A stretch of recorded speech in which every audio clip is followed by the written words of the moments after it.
Well, I'd like to say good morning to you, digital denizen, but looks like it's afternoon now.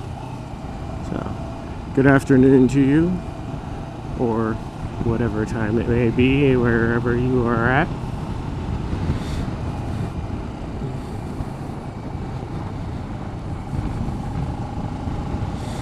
So, I made an awesome vlog this morning, and I find out that my SD card either got corrupted or died, or I have no idea what may have happened, but the camera did not acknowledge that the card even existed. So I lost everything that I had this morning, which does kind of suck.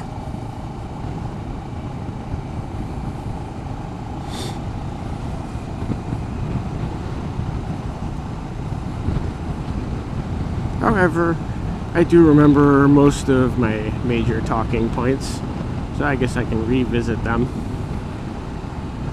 If I don't hit everything exactly the same, well, that happens. Really, only I'll know. So, So, here I am winding my way through the hills above Shady Cove, Oregon. This is kind of the back road between Medford and Shady Cove.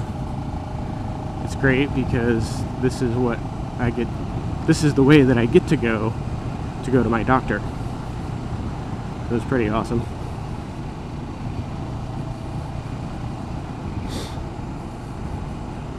I'm not sure I really want to get into the whole reason for going to the doctor.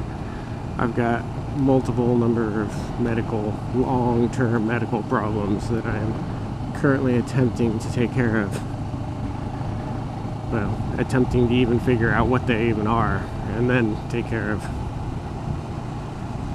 So, I'm 34 years old, which really sucks as to having chronic pain and chronic fatigue be an issue. So it really puts a damper on your entire life.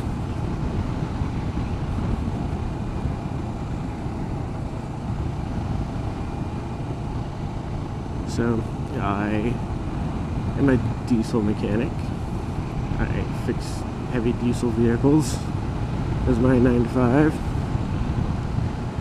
In my off time, I like to tinker in my garage and build things and make things and fix things.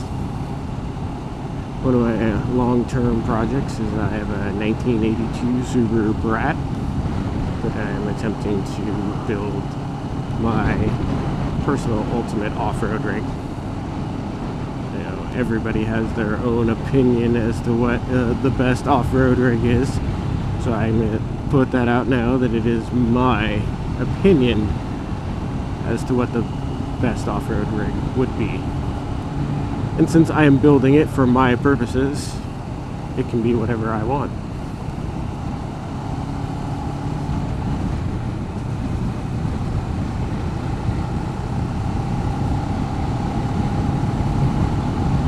One of my other projects is my daughter's car, which is a 1984 Subaru Turbo hardtop. Pretty rare little car. Don't find very many of them around. Really, the only thing that has been done to it so far is I converted it over to a 4-speed because I didn't want her to learn how to drive on an automatic. I kind of feel that everyone should learn how to drive a manual. Not only does it give you seems to give you a little higher respect for driving altogether, but it makes you more aware of what you're doing and how you're doing it. And by her and I building this car together, it'll actually create much more of a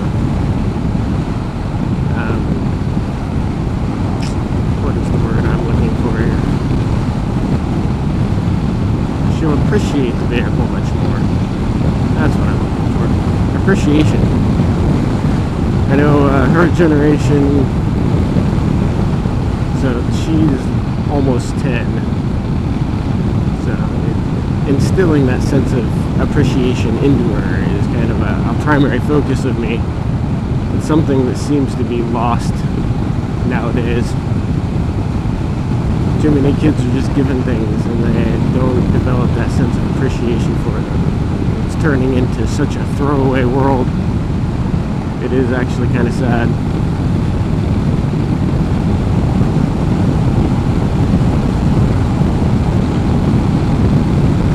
I spend a fair amount of time fixing things that people would just throw away. I am in no way ashamed to go dumpster diving for an old TV or a record player or something that somebody has just thrown away. And then, even if it is a complete wash and has absolutely no use left in it, it's still got plenty of parts, and those parts can always be recycled or upcycled into something else.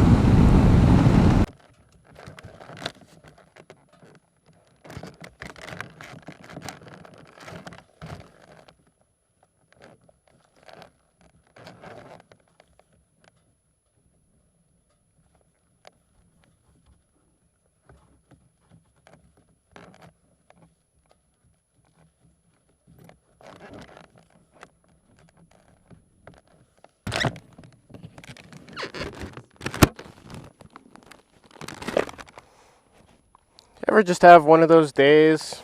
Yeah, one of those days.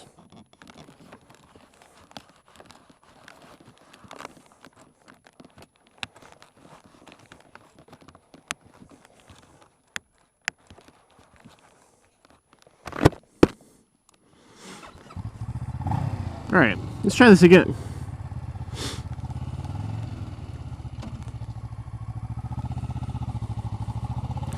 And away we go.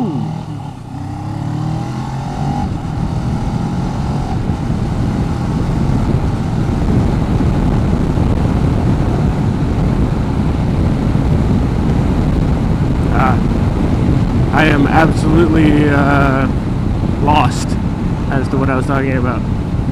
Again.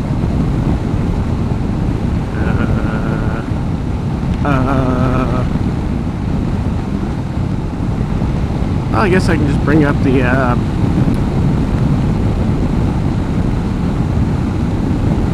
so one of the latest videos from one of my favorite moto vloggers, which is Do It With Dan. He asked, why do we ride?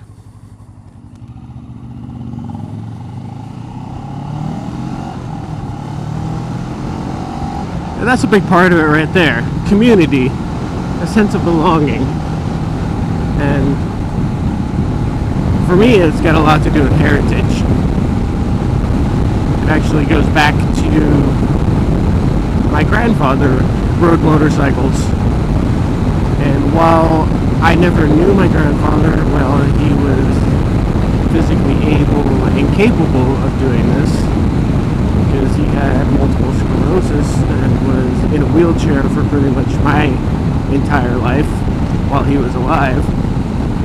I did hear the stories that he would tell, the adventures that he went on, the places that he went all on his motorcycle. And then when I turned 16, I too partook in that culture and that livelihood and that lifestyle when I got my first street bike in 1980 Suzuki GS 250. A little tiny cruiser, almost like a Honda Rebel, but it had a fairing and a windshield and hard saddlebags. And I rode that thing everywhere. And I took my grandmother with me a lot of the time. And then she would go back home and tell my grandfather about it, the rides that we went on. And he was able to live vicariously through us because of that. It's really stuck in my heart, my soul with that. So as I got older, I got myself bigger bikes, bikes, better bikes, a little better bikes. One of my first sport bikes was a 84 GPZ 600, and that thing was almost too scary for me at the time. But it was a mechanical nightmare. Everything from the 80s, I think, is probably a mechanical nightmare. It's that rough transition between the analog and the digital age, with the four carburetors and keeping everything tied and synced together. It was awful. I never could get the most potential that bike had out of it. And then when I got back from Iraq in 2010, I got my current bike here, which is a 2009 Kawasaki Ninja 650R. Good old parallel twin power. I like that it's torquey, but it's got enough top end to really push through the corners, get down in the twisties per se. It's a great commuter bike.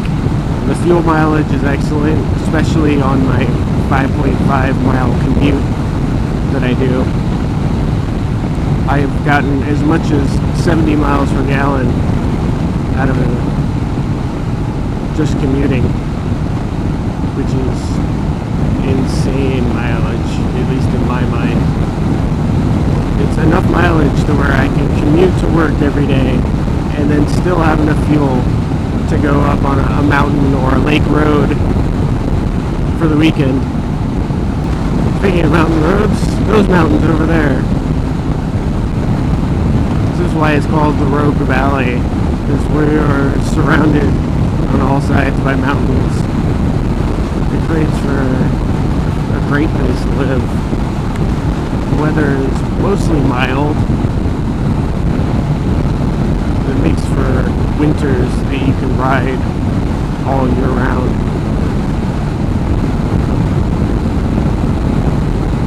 Also makes for a great biking community, as there are just so many motorcycles.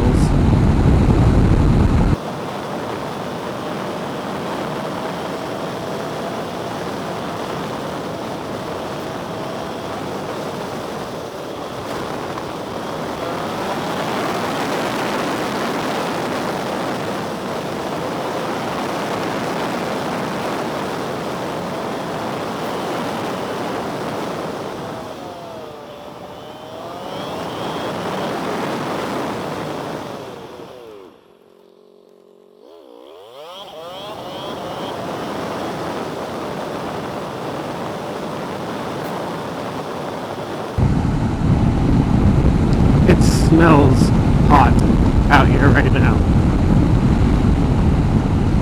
I think anyone that has lived in or visited a really hot climate knows that smell that I'm talking about. It smells hot. It's also to that point where it doesn't matter how fast you go or how much wind you get, it feels the same temperature. It doesn't have any cooling effect. About the only way that you can really get that good cooling effect is if you soak yourself down with water and then you cool off through evaporation.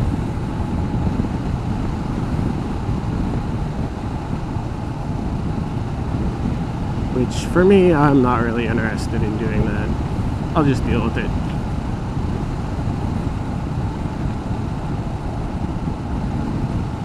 I've spent enough time in climates that were much hotter than this, wearing much more gear than I have on right now.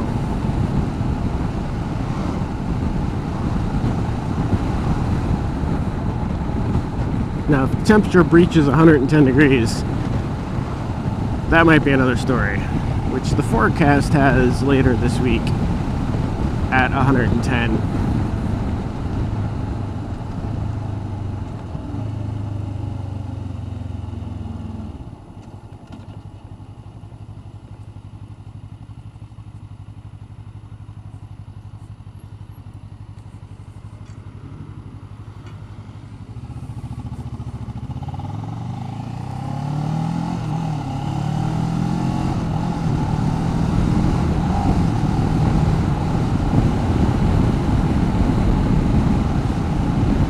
one thing I'm starting to learn while doing this whole blogging thing is to take into account the camera.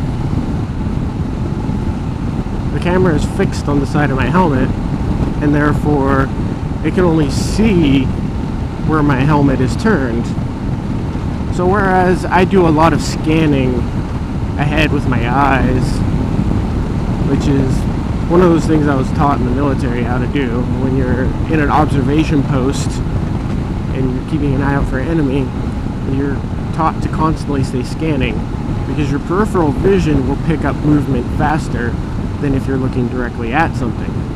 And history has proven this in people that have looked straight at motorcycles and not seen them.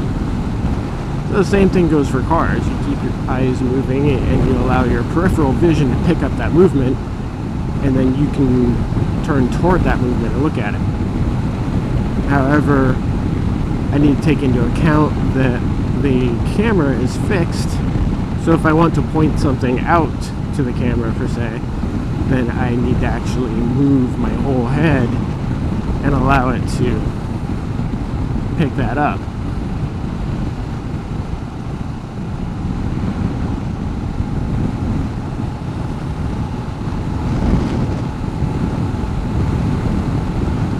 And even at that, I am fairly used to, oh, that's a big airplane.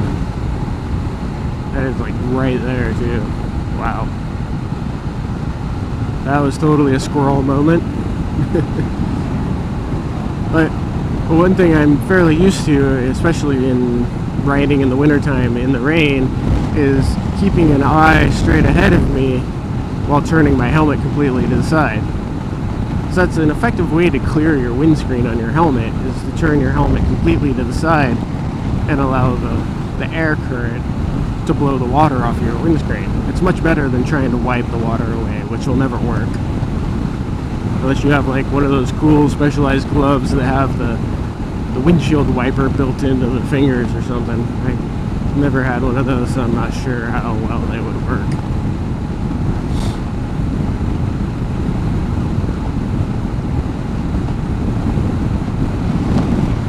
So I guess that could be taken as a little tip for people that have never really experienced the rain.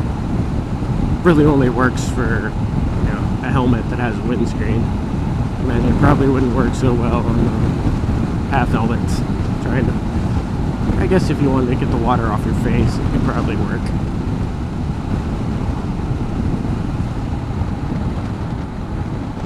But the key is to make sure you're always watching what's going on around you. Keep a good eye out, because you have what I like to call vehicular assassins.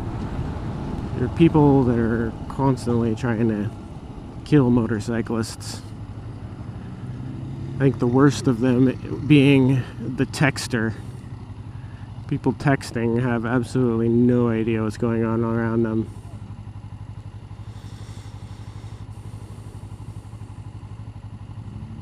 I do have plans for a future video where I have a compilation of texters and some of the stupid things that I've seen them do.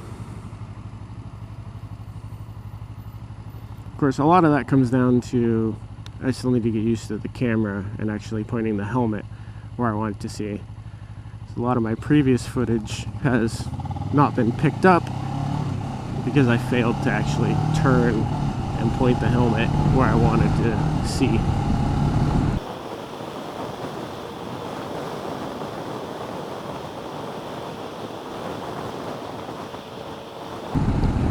It was a good ride.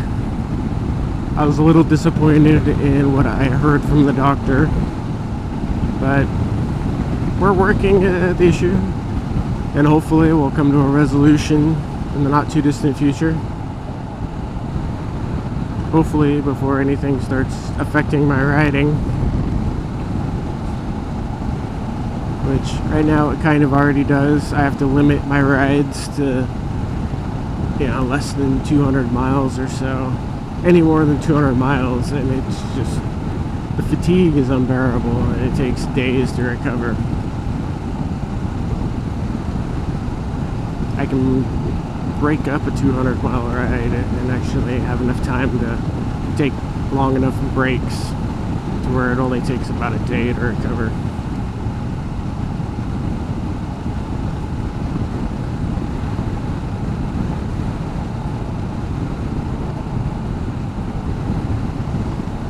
Some of these chunks in the road are kind of scary.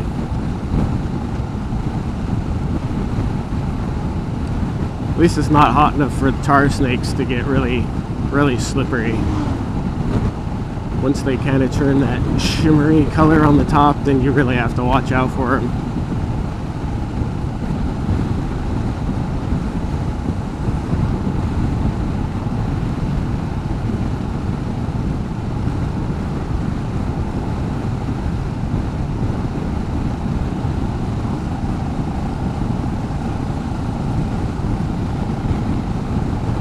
Well, I thank you for joining me on another ride, and hope to see you on many more.